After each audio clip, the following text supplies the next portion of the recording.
Well, that was way, way, way better than I thought it was going to be. Thank you for checking out the video. Before we get started, click on the subscribe button and the notification bell. That way you know whenever I post a new piece of content. Okay, so the Transformers movies. I think all of these films are, to a certain extent, watchable. I love the first Transformers movie. I really enjoy Revenge of the Fallen. I know people don't like that one as much. I enjoy it. I don't care. Dark of the Moon is fantastic. I think of the first three films, that's the best one by far. Age of Extinction sucks. Like really, really, really is a terrible movie, and I will totally watch it. The Last Night also sucks. Sucks a little bit less than Age of Extinction, but is also just super watchable. I don't care. Bumblebee is great. Really nails the 80s setting, deep in nostalgia. Soundtrack is a little bit on the nose when it comes to the period, but otherwise that movie is fan-friggin-tastic. I'm a fan. Rise of the Beasts came out 2 years ago, I want to say. Maybe that was last year. I don't remember. Movie was really good. I enjoyed it more than most.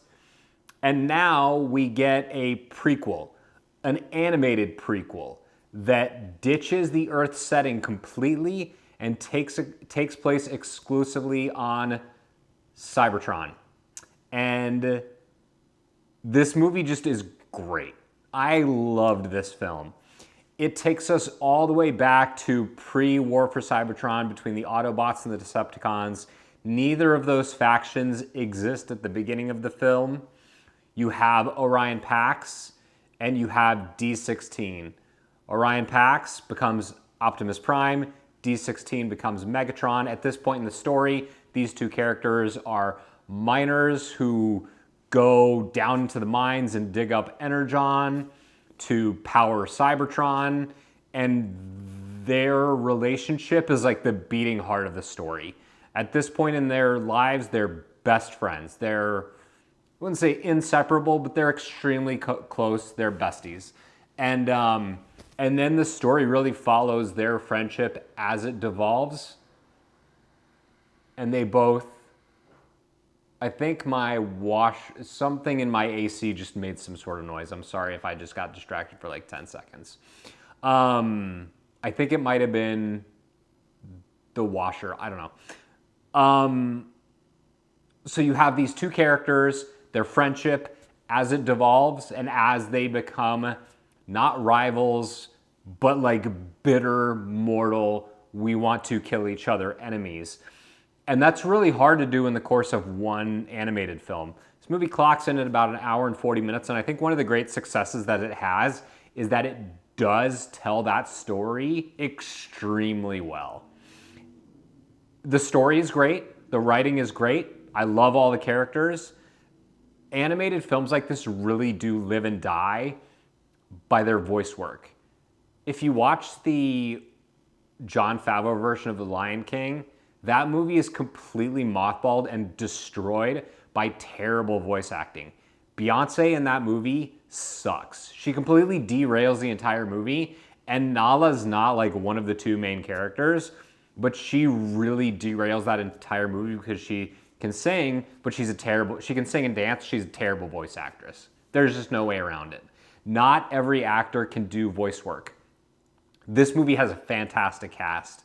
Steve Buscemi as Starscream is surprisingly perfect and awesome, and I was so excited to hear him do a great job. Tyree Henry as Megatron was awesome, and not the first person I would ever pick to voice D16/Megatron. Scarlett Johansson was amazing. I really hadn't heard her. I think she's done some voice work before, but she's tremendous here. And then the big one is Chris Hemsworth, right?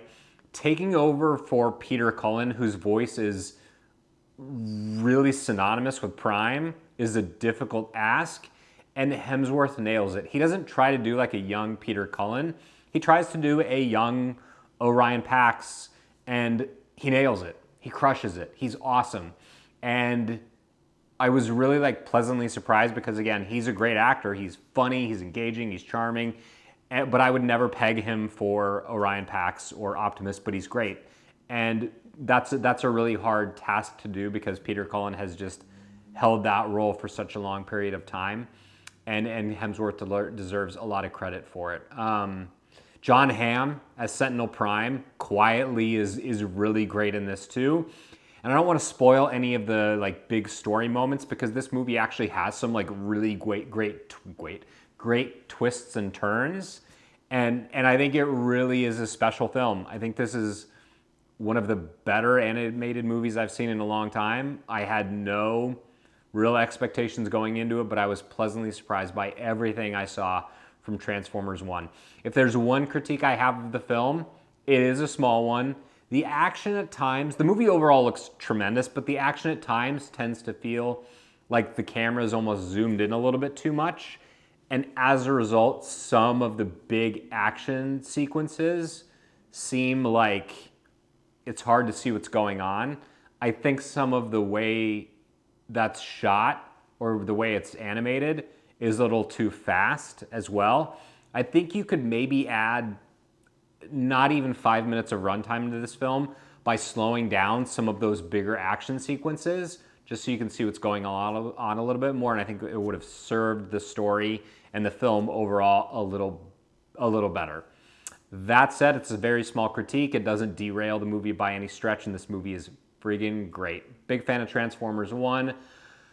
Yeah, so let me know what you think in the comments. Did you like this movie? Where would you rank it among all the Transformers films? I definitely think it's one of the top 2 or 3, if not the best. So yeah, let me know, and come back next week. I'll see you same time, Wednesday at 9 a.m.